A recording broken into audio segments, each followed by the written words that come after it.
นังปฏิวัติกรรมในขาวเขาก่อนกันไว้สายเยตนาสามเจ้าก่อนพุทธังดีพุทธาสาวนั้นปุเจมีเอาขาไว้ขาออกธรรมังปิธรรมานาตาสาวนั้นปุเจมีเอาขาไว้ขาออกสังฆังติอาริยาเปียเจ้านั้นปุเจมีเอาขาไว้ขาออกก็สุกาเท่าดีไรลูกขันธาหาปึงตีพระตราสังขารก่อนอิมาหังอาตาภาวังพุทธาสาปาริจาสามิตาดิขันธาหาปึงปิญญาบในอยู่ตานพุทธาเจ้าเฮาอิมาหังอาตาภาวังธรรมาสาปาริจาสามิตาดิขันธาหาเบิงปิญญาบในอยู่ตานธรรมะเจ้าเฮาอิมาหังอาตาภาวังสังฆาสาปาริจาสามิตาดิขันธาหาเบิงปิญญาบในอยู่ตานอาดิยาสังฆาเจ้าเฮาก็ซึ่งการในเฮาที่ได้พร้อมกันต่ออาริยาเจ้าเขาผู้เจ้าก่อนอาริยาเจ้าผู้เจ้าข้าในยามมือไหลก็ดีอันข้าวมุเสเลตั้งขามลงสามเปิงไหลวนทิศไหลลาดทิศไหลเฮ็ดทิศมาเสื่อนั้นแกนต่อพุทธปล่อยวางความปัญหาเขาอย่าให้เป็นอันตรายดวงอันเหตุตาบมักผูนิพพานนั้นสกรรมติคาโนสาธุสาธุสาธุ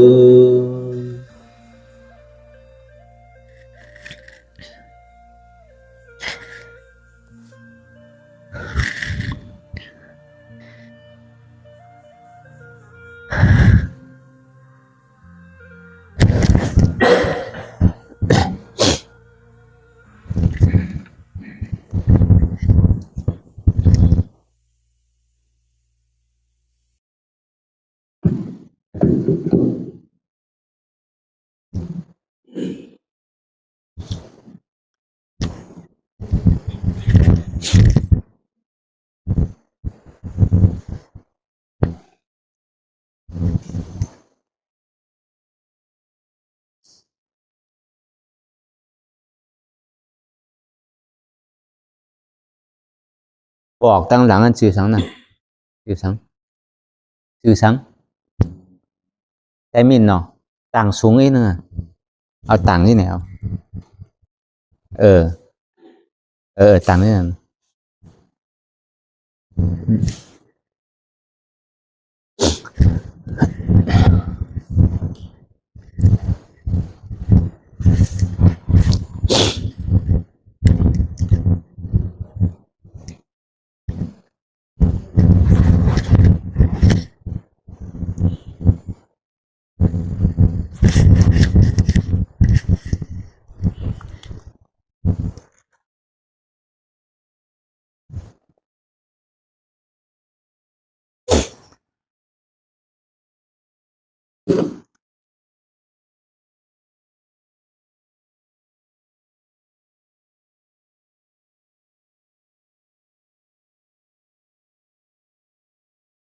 ลายการนั่ง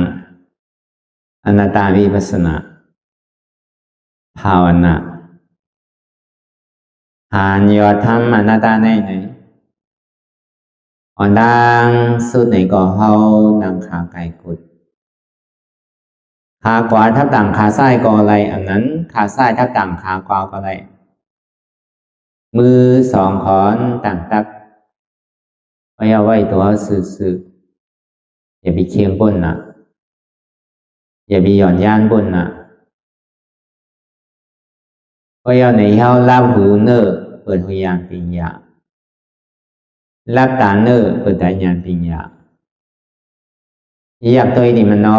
วิญญาณหาใจเดียนเฮาผู้นั้นอันใดเสียนั้นในเดียนมันพูดบอกเกิดขึ้นเป็นมานั่นในก่อคือเฮาหมอวางเป็นอนัตตาอ่อนตั้งเอาไปหันเจ็บไปหันทุกขะไปปองใจเนื้อหน้าตาในกอบโดยดีร่มเธอใส่เขาออกอ่อนตั้งเธอใส่เขายาวๆเธอจะออกยาวๆเธอใส่เขาลึกๆเธอใส่ออกลึกๆเขาเกิดออกตายเขาเป็นออกลูกปองเกิดแบบตายไหน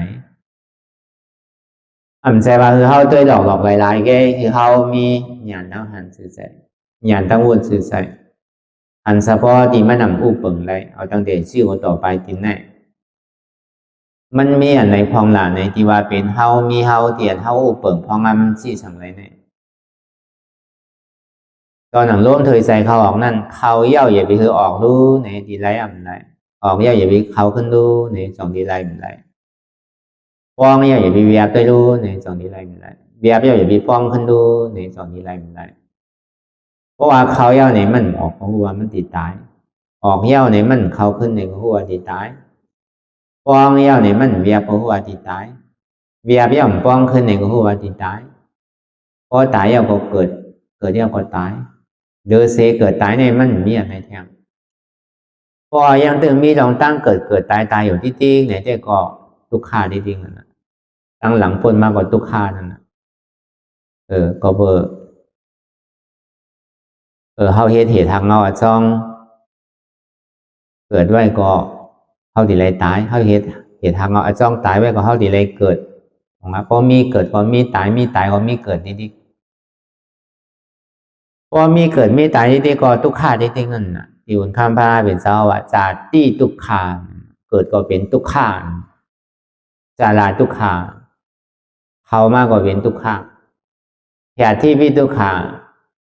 เจ็บไม่ใครหนาวยุ่มลีกินบานมาเนี่ยก็เป็นทุกขามรณะพิทุกขาเนี่ยตายก็เป็นทุกขาปิเยหิวิปโยโกทุกโขมาโกอาปิเยหิวิปโยโกสัมปโยโกทุกโขมาโกเนี่ยคนเดียนเขามากเขาเสกนั่นเนี่ยผ่านรีบก็หัวผ่านตายนี่ก็เป็นทุกขาคนเดียนเขามากเสกเนี่ยก็ซ้ำในอยู่จะมีมัวเมาอยู่กูวันได้หันกันกูวันก็เป็นทุกขา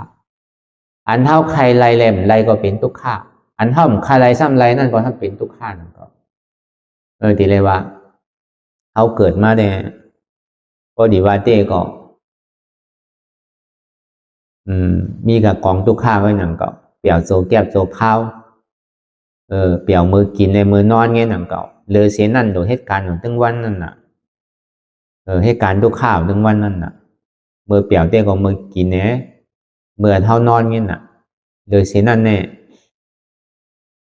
ติดในเหตุการณ์อยู่ถึงวันเนาะก็การลองตั้งเกิดเท่าเป็นตายเนี่ยอะไรว่ามันเป็นผลอันโซนแกอันเท่าไรไม่ยุบหนำคันธาเนี่ยเป็นตัวทุกข้าเสียจะเหตุทางเอาว่าจ้องมันเต้เนี่ยก็เปิดตัณหาความอยากอะไรใครเป็นใครมีมืออิ่มมือตึกเอิงอิงเหลือเสเวทนาเย้าแรงจนนี้เกิดตัณหาก็เปิดติดสุขาเวทนาโอ้ทุกข้าเลยมันถึงนี้ซอขาเตียนมันยามไรสุขากัดเย็นของมันก็เขาว่ากัดเย็นตะลาได้เหมือนใจนะเพราะกัดเย็นตะลาได้มันโหลสังเขาโหลอันนี้เขาว่ามันกัดเย็นอันมันเจอมันใครเป็นของมันนั่นกะเพราะเป็นนั้นมาเนี่ยก็ตัณหามันจะนิวักเต้าหานั่นน่ะอันตัวเจ้าเก่ายามไรถ่อมไว้ยามไรหันไว้ยามไรหนมไว้ ยามไรกินไว้ยามไรที่ไรเตอร์ไรนุ่งไว้ยามไรเจอไว้เนี่ยก็ตัณหาเนี่ยต้าวหาความอยากอะไรเคยเป็นเนี่ยเมื่อนไปไรนั่นเนี่ยก็อุปาทานเนี่ยจับจ้อยเอาน่ะเมื่อน่ะเฮาก็หันหมักตาเฮาก็หันใส่โค่อันทางลีงามโลดก้านเข้มอันออกใหม่ก็เพื่อมันทางลีอ่ะก็เพื่อมันออกใหม่ก็ตาเฮาก็หันใส่เอาเนี่ยก็เฮาเจออันเฮาเจอนั่นเป็นสุขาเวทนานังหือซ้ำตีไรมาเป็นของเก่าเนี่ยเป็นตัณหาความอยากใครไรเพราะเฮากับตัวเฮิรนใครไรเฮิรนเฮากับตัวกล้าใครไรกล้าเฮากับตัว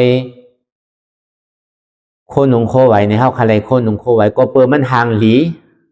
มันออกใหม่อันทางหลีออกใหม่เนี่ยเป็นสุขาเวทนาอันใครไรนั่นนะเฮ็ดถือไรตีไรมาเนี่ยนะความอยากใครไรเนี่ยมันเกิดแล้วนะรอภาคตอนตัณหาเนี่ยเอาง่ายๆว่าตัณหาเนี่ยเกิดขึ้นมานะความอยากอันว่านั้นเพราะตัณหาความอยากเกิดขึ้นมาแล้วในอุปาทานจับจ้อยเอานะภายกับมือไรก็เอาดีเก็บเงินดีๆกันมันก็เก็บอ่านโหเดินมันจะดีไรมันก็เก็บอ่านโหปีมันก่อนแต่จะดีไรเฮิรนไรกล้ามามันก็เก็บอ่านโห10 ปีมันก่อนตัณหาเกิดขึ้นมายาวเนี่ยก็เปิดความอยากเนี่ยมันมีอ่ะนะมันเกิดขึ้นมาในหมาหัวใจเฮายาวเนี่ยก็อุปาทานนั้นว่านั่นอันมันใจกับจ้าใบเดียนมันใครไรนั่นเมื่อหนาเฮาใครไรกล้าใจกับจ้าใบดีก้าวน่ะใครไรเฮิรนใจกับจ้าใบดีเฮิรนนั่นน่ะใครไรโคในใจกับจ้าใบดีโคน่ะใครไรโคยองโคใจโคสวยโคหางเคิงนั่นในก็ใจเฮาเนี่ยกับจ้าใบดีนั่นในห้องว่าเป็นอุปทานใจจับไว้ดีนั่นนะในความอยากใครเป็นนั่นเนี่ยย้อนเบื่อมันมีหลองตั้งความอยากใครเป็นนั่นได้อุปทานเกิดขึ้นมาย่าวในก็กรรมกู้โศกรรมกู้โศกรรมเพราะเขากับคุกใจอะไรเมื่อไปไรเตอนั่นใจมันหลีโลเพราะใจมันดีก็ใจเป็นล้อผ้า5 สังใจเป็นต่อซ่า5 สังใจติดใจจับใจแป้นก็ไหล5 สังเนี่ยอยู่ๆก็มันกว่าดีนั้นกำเดียวนั่นนะก็ตาเลยลองล้อผ้าเนี่ยก็เป็นเปกตาพอตาเลยลองมอห้ามผู้สังเนี่ยก็เป็นสัตเรชันตาเลยลองมาหน้าก็เป็นอสุรากายตาเลยลองต่อซ่าเนี่ยครับตกอภิตกนาลายนั่นนะเมื่อใจตัวนั้นเกิดขึ้นมานั่นย้อนเบอร์นั้นเขาก็ตุกข่ายอยู่ที่ดิ้งนั่นนะก็เบอร์มันยังถึงมีกรรมอันเท่าตาดีใจอยู่เลยก็เบอร์กรรมอ่อนโหโทษน้ำมันเขาเลยมาเกิดเป็นก้นพองยามเดี๋ยวก็เบอร์กู้โศกรรมเขาเลยเฮ็ดไว้เขาเลยมีศีลไว้เลยเขาเลยมาเกิดเป็นก้นนั่นตั้งหลังบนมานั่นนั่นอ่ะก็ในพอมาให้การตลายเอาเนี่ยมันสันตัดกรรมความอยากใครเป็นก็ตัดออกในกลางแกตัณหาเลเวทนานั่นก็ในรอกาวันนั่นมันสัมติดเปี่ยวติดมนติดเซอร์มันสัมโกทุกขานพอมาให้การตลานั่นอันทุกข้ามันนำคือเจ็บมันนำคือก็โหมโจมตาดีหับไรเฉยๆพอเฮาเป้เฮาเยื่อนไรทุกข้าเยื่อนไรเจ็บเอาเนี่ยมันมีตัณหาเวลาเยื่อนไรอย่าไปมองคือมันหายพอมองยังตึงมีตัณหาฮัลโหลเจ็บเนี่ยมันดีหายเมื่อไรมันดีแตกเมื่อไรทุกข้านี่มันดีสุดเมื่อไรข้าวยามเนี่ยมันดีถึงเมื่อไรเนี่ยตึกเป็นตัณหานั่นยังตึกติดเปี่ยวนั่นยามเปี่ยวเมาโลยามทุกขาโลมันยังมุงมองใครมันหายอยู่เนี่ยยังตึกเป็นตัณหาอันใครไรก็ตึกเป็นตัณหาอยู่ใครตะลาเนี่ยเมื่อวานตะลาเนี่ยเป็นเหือเนี่ยอันใครไรอยู่นั่นก็ยังเป็นความขยักใครเคยเป็นอยู่ใครเป็นอาริยาของมันก็เป็นความอยากใครเป็นยังตึกเป็นตัณหาอยู่ใครเป็นหนอรองเลสังใครเป็นปัจเจกพุทธาเลสังใครเป็นพระเป็นเจ้าเลสังในก็ยังตึกเป็นตัณหาความอยากใครเป็นติ๊กจองว่าอย่าปีมันมีความขยักใครเป็นนะหนังเรียนมันติ่มมีนั่นเขาอย่าไปติดเปี่ยวติดมนอันมันมีเนี่ยย้อนเปว่ามันติดอันเปี่ยวอันมนมุงมองใครหันอันเปี่ยวอันมนมุงมองใครตุกข้าในเสียงไวๆเจ็บในหายไวๆ บางปอกก็มุงมองข้าวยามเนี่ยใครมันสุดกว่าไว้บางปอกก็มุงมองว่าอะโลมันดียาวดีสุดเมื่อไรปังตะลาเนี่ยข้าวยามเนี่ยมันดีถึงเมื่อไรเป็นนานหนาเนี่ยอันนี้มันเป็นรองตั้งมุงมองสินแต่ว่าอันนั้นไม่กันตะลานั่นเนี่ยอย่ามีมุงมองมันนั่งกว่าเย็นไรเปิ้นเยื่นไรเขาก็เยื่นไรเปิ้นก็เป็นคนเขาก็เป็นคนดีแต่การเหตุการณ์ตะลาเนี่ยมันมีผู้หญิงผู้ชายนั่นก็ใครเหตุก็มันได้ใครก็มันยาเปิ้นก็เป็นคนเขาก็เป็นคนเหมือนกันนั่นก็เปิ้นก็เหตุไรเขาก็เหตุไรกว่าเนี่ยเขาไว้ใจที่ไหนเพราะเขาไว้ใจที่ไหนเอาเนี่ยการตะลาเนี่ยก็เขาก็ดีซื้อกว่าเหมือนหนังเขาเนี่ยพระเป็นเจ้าแจกเนื่องไว้เหมือนหนังก้นหอล่อโวนั่นป่าจอมเชียนตังมัชชิมะ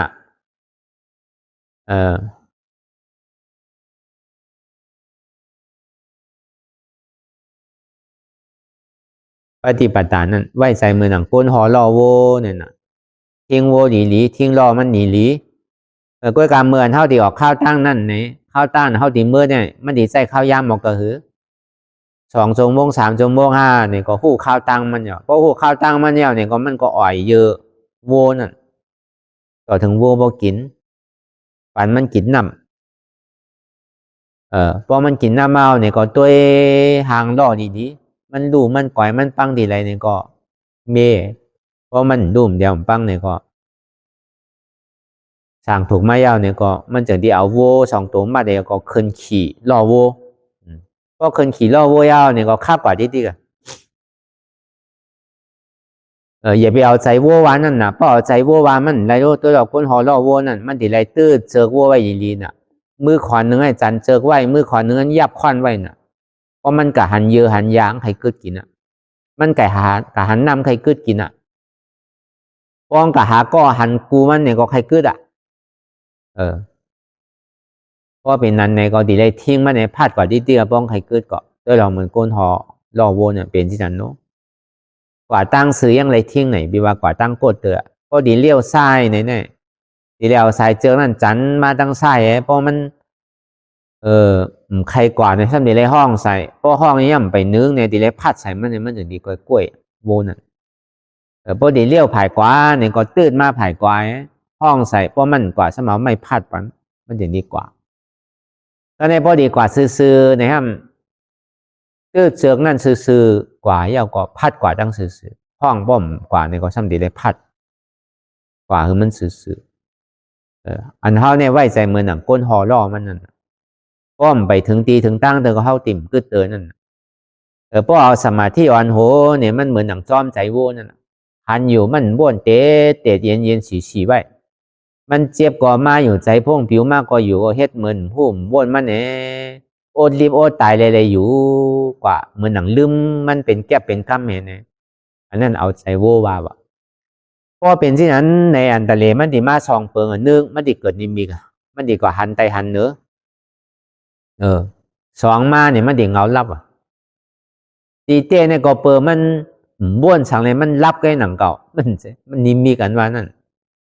มันจะว่าอยู่ตั้งใจรับตาให้หันนิมิกใจก็เปิดเพราะมันบ้วนเนี่ยมันรับตาเหมือนนอนน่ะก็นอนก็เหมือนนอนฝันกันน่ะเพราะเดี๋ยวเอาความห่างจ้ามันว่าได้เหมือนนอนรับนั่นน่ะก็หันอยู่บ้วนเพราะเป็นนิมิกเนี่ยมันทางหลีหนึ่งใกล้ๆเพราะว่านอนเนี่ยมันห่างจ้านั่นน่ะเปิดมันหนังตาลามันจะมันนอนว่าเนี่ยมันห่างจ้านั่นน่ะเป็นอย่างที่ว่าเป็นนิมิกไงพอจอมหมักล่อวัวมันว่าเนี่ยฮะมันเหมือนสติว่ะพอเอาสติแห้งป่นมัดหมายต้องจอมป่นกับมัดหมายอันที่มันเป็นอยู่จอมที่มันเป็นอยู่เนี่ยเอาสติแห้งป่นเนี่ยมันเหมือนหมักลอกกินจอมกลโวอ่ะเพราะหมักลอกกินจอมกลโวในโวที่ลากกว่าตั้งไรก็หัวมันดีกับตกลุกตกอุงตกคุกตกสังก็มันล่ามไรรู้เพราะหมักลอกกินจอมกลโวเนี่ยก็ในพออยู่ๆมากคลึกทึกก่อนเนี่ยก็พวกใครห้องพวกใครให้พวกใครเต้นพวกใครสั่นใครค้อนนั่นน่ะพวกสติแห้งป่นเนี่ยเป็นสินะเอาหยานปิญญาอ่อนโหเนี่ยเหมือนหนังก้นหอล่อโว้เลยทิ้งโว้ดีๆนั่นน่ะใจเขาเนี่ยมันเหมือนหนังปิญญาเขาเนี่ยมันเหมือนหนังก้นหอล่อโว้นั่นโหลดทิ้งโว้ดีๆก็เอาโหลดทิ้งอะไรเมื่อดีๆแก นาดีบุญพรมันแต่มันก็มีสัง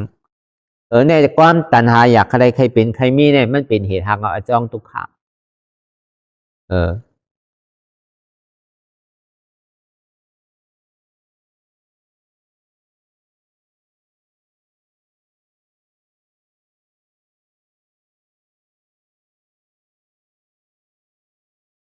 จังว่ารายการมีภาษาเนี่ยมันตัดตัณหาตัดความอยากใครเป็นใครมีมันเสียลายสังะมันใครได้สังะอย่างมันพูดบอกเกิดขึ้นเป็นมาเนี่ยก็พาแปดว่างแปดพาแปดว่างแปดพึงยินเหลือเสียทุกข้าเวทนาอันเจ็บแกนต้องตอดในชั้นอันเป็นเวทนาในเผาอยู่เพราะเวทนาเกิดขึ้นเป็นมาเย้าในซึ่งมีความอยากใครเป็นโดยกว่าคือมันเป็นสภาวะของมันถ้าดินน้ำลมไฟเตียนมันมีรองตั้งสืบเป็นสืบลู่เนี่ยห้อมจังกะจี้กะสั่งมันไรนาดีบุญพ่อเท่านั้นอย่าไปมองขิงมองข้ามมองยำอย่าไปใครมันหายอย่าไปใครตุกข้าสุดอย่าไปใครเจ็บสุดอย่าไปใครเวทนานั่นเซงนาดีบุญพ่อเท่าเนี่ยก็เข้าโดเหตุการณ์มันในกว่าที่ดิเขาอย่าไปกะอู้เปิงมันเขาอย่าไปกะจี้สั่งมันก็เป็นของมันกว่านาดีปุนพ่อเนาะในเข้าหลกคัดใจเลยพอมันเข้ามาสอชนคือเขาเป็นนั่นเป็นไหนคือเขามีใจตีใจจับอันนั่นอันนาพอมันพูดปอกเกิดขึ้นเป็นมากกำไรนี่ก็คือเขาพาวางไว้แบบมีลองตั้งใจตีใจจับใจเปลี่ยนสังวางคือเป็นอนัตตาจองว่าตาดีตัดเปียดในตัวงูรอปฏิจจสมุปบาทนั่นนี่ได้กลายเป็นตัณหา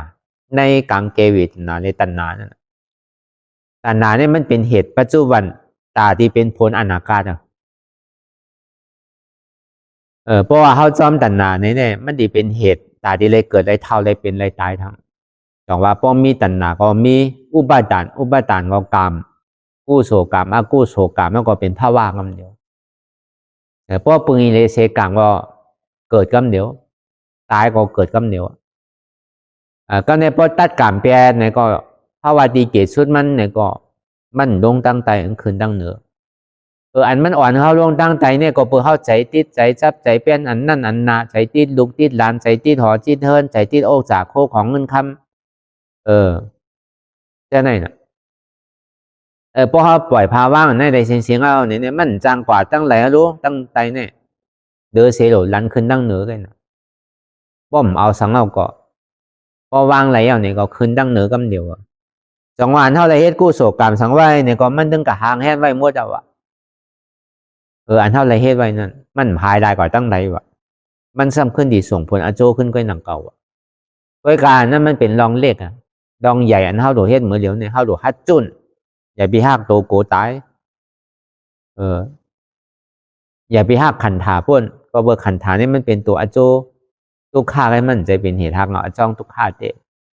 เหตุทางเอาจ้องทุกข้าเนี่ยก็เปิดกับยี่ยับกับมันไม่ว่าขันถาหาเปิงนี่เป็นเกานั่นน่ะขันถาหาเปิงนี่เป็นอัตตานั่นน่ะที่ได้ขันถาหาเปิงนี่มันเป็นอนัตตาอัตตาซ้ำกับยี่ยับกับมันไม่ว่ามันเป็นของมันนั่นน่ะเท่าก็ยุ่มว่าขันถาหาเปิงนี่เป็นของเฮานั่นน่ะตัวขันถาหาเปิงนี่มันเป็นตัวทุกข้าอันเฮามีลองตั้งยุ่มพิษนั่นยุ่มว่ามันเป็นของเฮานั่นน่ะอัตตาซ้ำมาเป็นขันถาของเขาเฮาก็ซ้ำขึ้นหนูเอาเหตุทางเงาจ้องอันที่เฮามีลองตั้งยุ่มพิษไว้ว่ามีเฮานั่นมีตัวเฮาใจเฮามีเจ็บเฮาฉะนั้นซ้ำเอาเฮานั่นออกมีหัวเกาขาเกามือเกานั่นซ้ำเอาเกาออกป้อมมีเกาก็มีเจ็บป้อมมีเจ็บกว่ามันมีเกาป้อเอาง่าออกกว่ามันป้อเอาน้ำมันออกมันก็มีงานั่นมันเป็นที่นั้น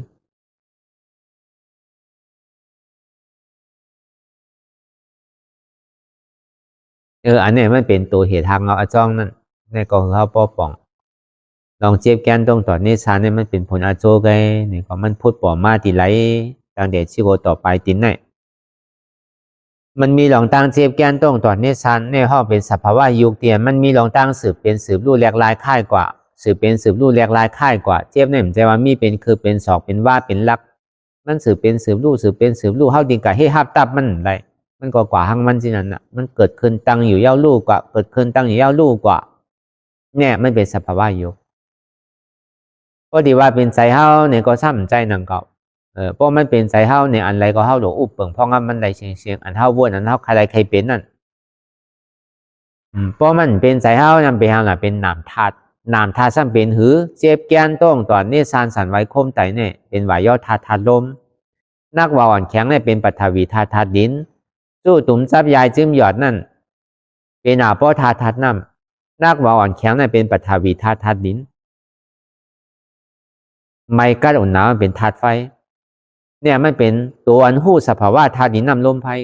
ใจอันว่านี่มี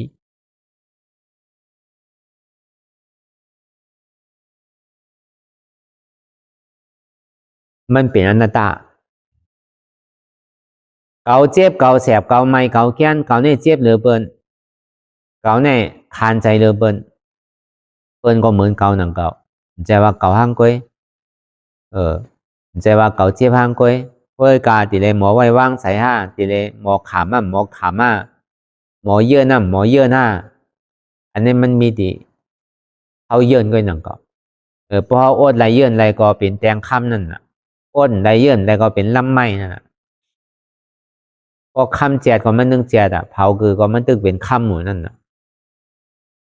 ไว้ใส่ที่นั่นน่ะตัวเขาใส่เขาในเกาะเพราะมันแจดเนี่ยเพราะมันเผามาเนี่ยเหมือนพอเยื่อนไรเนี่ยก็พอเผามากกว่ามันตุ้มไม้นั่นน่ะมีสังมันแข็งคือก็พอหญ้าไผ่ก็หายหมดแต่ว่าพอเยื่อนไรก็เป็นแตงคำเยื่อนไรเป็นลำไม้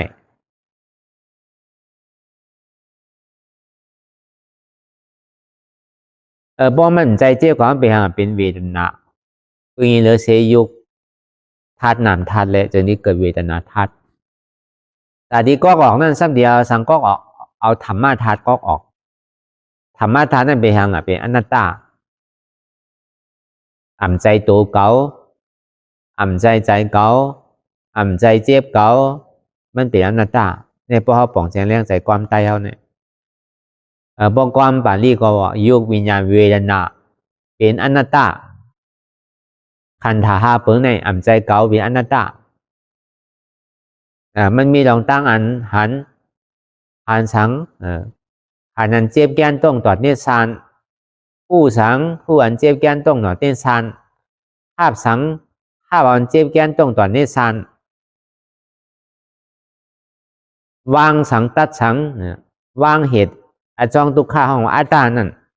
เป็นอนัตตาแต่ว่าหันอยู่ผู้อยู่ยอมภาพแล้วก็วางเหตุทุกข้าเป็นอนัตตาหันทุกข้าหูทุกข้าภาพทุกข้าวางเหตุทุกข้าเป็นอนัตตาวางเหตุเจ็บเป็นอนัตตาเหตุเจ็บในว่ามีหัวเก่าขาเก่ามือเก่าอันนั้นเป็นเหตุเจ็บอจองเจ็บอจองทุกข้าก็เป็นหัวเก่าขาเก่ามือเก่านั่นน่ะเป็นอจองทุกข้าอันเจ็บแก้นต้องต่อเนชาเนี่ยมันเป็นอโจมันโมเสียงก็หนังเก่าจองวันในขันธาหาเปิงเนี่ยมันคือมันดึงเป็นทุกข้ามันดึงเป็นห้างมันอยู่ที่นั่นน่ะ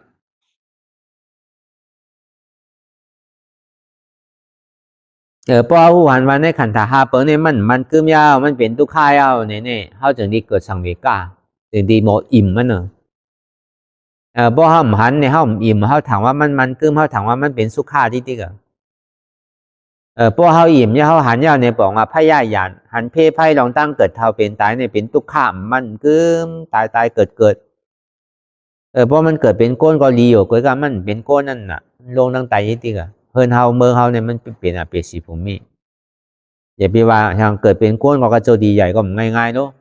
ในต้องเข้าดังเก่าเหลือน10เหลือนเรียกกระโจดีเต็มเดือนกระโจดีเต็มปีกระโจดีเต็มหลาย10ปีมากกว่าง่ายๆคือเขาบ่หมออิ่มหมอเวอร์หมอจานต้องห้องว่าพยายานหันเพไพ่ลองตั้งเกิดตั้งเท่าตั้งเป็นตั้งตายในตู้ข้าน่ะใครตู้ข้าทั้งเราใครเกิดใครเท่าใครเป็นใครตายทั้งเราเกาดีหาเส้นตั้งหนังหือป้อดีป้วนลองตั้งเกิดเท่าเป็นตายในมีตาล่าอันไรเนาะเป็นตาล่าอันไรเนาะดีเลยปดป้วนอันลองตั้งเกิดเท่าเป็นตายในเนี่ยอันนี้เขาสมาสาวหาเหตุทางเรามันก็หันเหตุทางเราจ้องมันอย่างนี้ก็ออกทีเดียวเขาก็หัวรู้เหตุทางเราจ้องมันเป็นสัง หาอนัตตาหาอนัตตาตัดอัตตาถึงกว่าที่เป็นอนัตตาหาตั้งแต่ซี่โกต่อไปที่นั่นคือมันหันเป็นอนัตตาคือมันหู้ว่ามันเป็นอนัตตา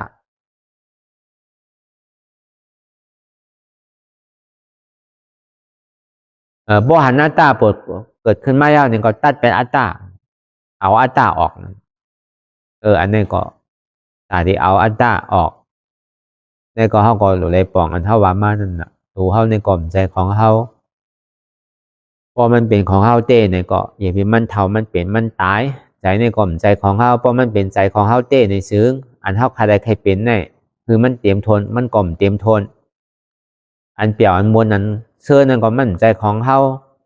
พอมันเป็นของเขามันดีเปรียวไว้เสียมีตุค่าลาเนี่ยเด็กก็เขาใครเบียกกับกูตีกูพายมันเป็นอะไรรู้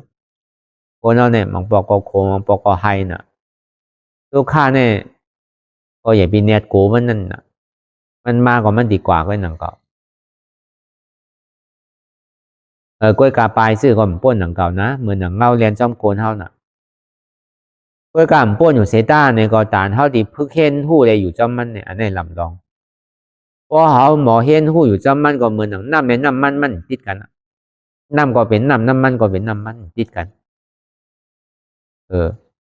ใจว่าเป็นไรตะลาเป็นเฮตะลากะมันมีเจ็บใจมีเจ็บหรือมีตุกข่ายเพื่อกะมันหมออยู่จอม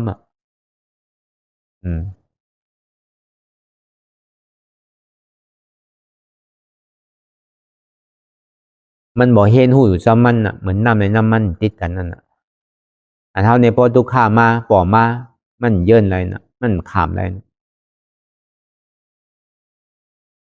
มันโกตุกข่ามันสันติดแบบติดมูลนั่นมันก็เปลี่ยนนั่นก็ก็ในเตียนซื่อใจหมันแมนเต้ๆเนี่ยก็หันอยู่หู้อยู่ย่อมห้าวางเป็นอนัตตา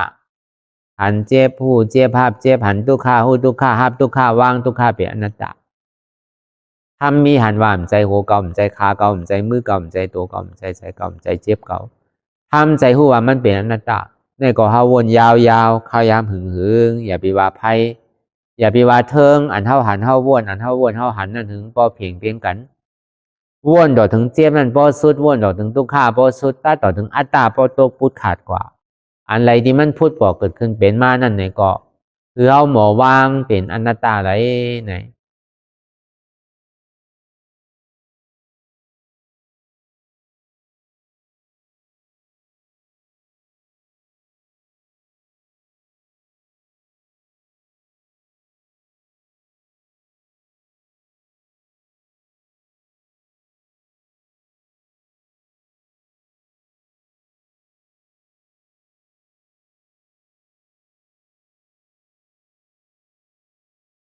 ลองตั้งมันเป็นอยู่กูเจอกูอย่างย้ายคล้องคำไว้ดีใส่หูพอถอนออกที่ใส่หูมันออกเสียงก่อนสภาวะอันใดก็ดีลองตั้งอันใดก็ดีอันเกิดขึ้นมาที่โตที่ใส่ที่เจ็บเท่านั้นถอนออกที่ใส่หูมันออกเสียงสภาวะยุคธาตุสี่เปิงเท่านั้นเจ็บแกนต้องตอดเนตรสันสั่นไหวโคมไต่ไม่กัดอ่อนแข็งรูตุ่มจับยายจึงอย่าเป็นรูสภาวะยุคธาตุสี่เปิงเท่านั้นที่นำธาตุกว่าหูจักที่อัตตากว่ายึดไว้ว่ามีโตมีใจมีเจ็บเท่านั้นเฮาหมอวางเป็นอนัตตาไหลลองใจอันพ่องปิวอยู่อันเฮาวนลึกวนเลยอยู่เป็นเรื่องเป็นราวอยู่เส้นนั้นในสังเราถอนออกที่ใส่หูมันออกเสียงก่อนยอมกึดยอมออกยอมลงอันนี้แต่เฮายินดียินให้เสื้อนั้นอารมณ์เสื้ออันถึงใจถึงข้อไว้ที่มันยึดไว้ที่มันเป็นทุกขานั้นปลดปล่อยวางออกที่ใส่หูมันออกเสียงก่อนลองเจอเป็นทุกข้าเลยลองย้อนถึงใจหลายๆอย่างอันเกิดขึ้นมาตีโตตีใจตีเจ็บเท่านั้นปวดวางเย่าเสียก่อนก่อยค่ายย้ายลายหนึ่งขึ้น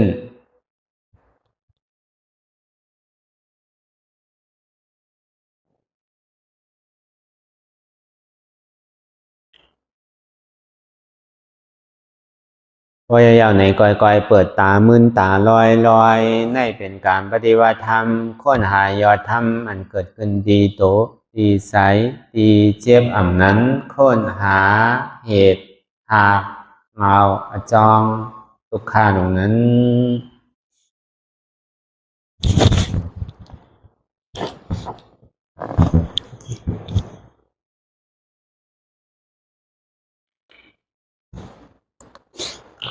ต่อสื่อการในเฮาที่ได้พ้องกันส่งเมตตาทางเวเนี่ยสัตวาทั้งหมดทั้งสิ้นก่อนทิตังนิบุญยังอาสวะคายังวาหังหอดูมาบุญญาภากังสาเปสาตาสัมมาลาพันตุอิดังนิปุญญังอันเฮาคาไลมาตุกรรมปฏิบัติวิปัสสนาภาวนาทานยอดธรรมอนัตตาในอาสวะคายังปินันเตเจบเตเตดาสวะสีเปิงเสยาวเลนิบานังทีนิปันนันหอดูให้ถึงเสกรรมติคามาบุญญาภากังพรดีอันคามานังวิปัสสนาภาวนาทรงยืนปันสาเปสาตานังเตสาโปเมสลาญาติกาถึนเคเจอใครใดก็เลซากว่าสัตวาตั้งเสงตั้งดงนั้นสัมมาลาพันดูให้ได้พรดีนามกันตั้งเฮาคาตั้งเสงสกรรมติคาโนสาธุสาธุสาธุ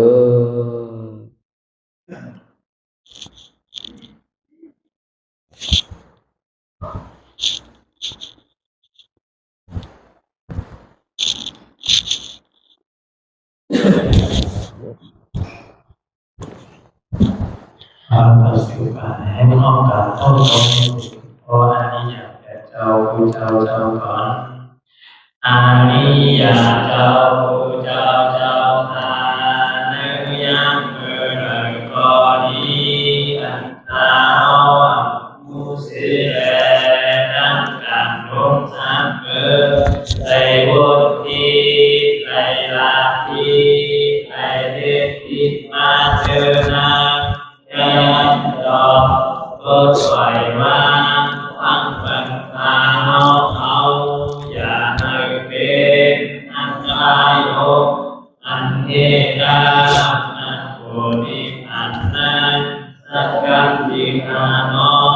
มโนกัมมังวจีกัมมังกายกัมมังเสียงมุเดวนพิศพลาพิตัวเหตุพิษมาตีอาทิยาเจ้ากูเจ้าจอนปนก่อนมีถิ่นมีสายนำกองการนั่นขินยามในถึงเขาก็เป็นเสียสุมาเขาปวนที่วิจิตรธรรมะต่างตัวอาทิยาเจ้าเขากูเจ้าจอนปนก่อนมีถิ่นมีสายนำกองการนั่นขินยามในถึงสังวาเจ้าเขากูเจ้ากูป้ายอกี่เขากูก็กูคนเสียงมุเดวนพิศพลาพิตัวเหตุพิษมาตีตนตัวเจ้าตั้งหลังนั่นในสังพยามมุเดนั่นในสังในของกูสังเป็นอันตรายนี้แต่มาโพนิปานเจ้าไว้ใจให้รัตนานเชภาวัตราปัญญาได้เป็นอันตรายนี้แต่มาโพนิปานตอนนี้ก่อนวันตามมือนาคือจนกันนานทุกข้าเป็นหน้าตาเยาวแล้วหน้าตาแปดตาที่วิจิกิสากิเลสในมดสิ่งเกียงหายก่อนในภาวะสารในห้างแผงมันเฮเลยห้าไว้โผญยันข้าวขามป่วยนีป่านกัดเย็นขันไพ่สกรรมเลยตาเนา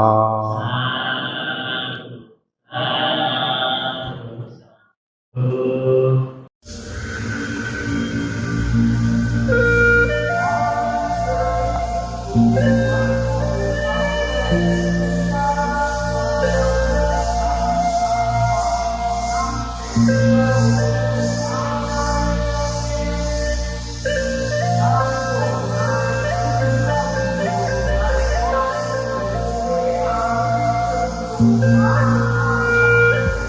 Thank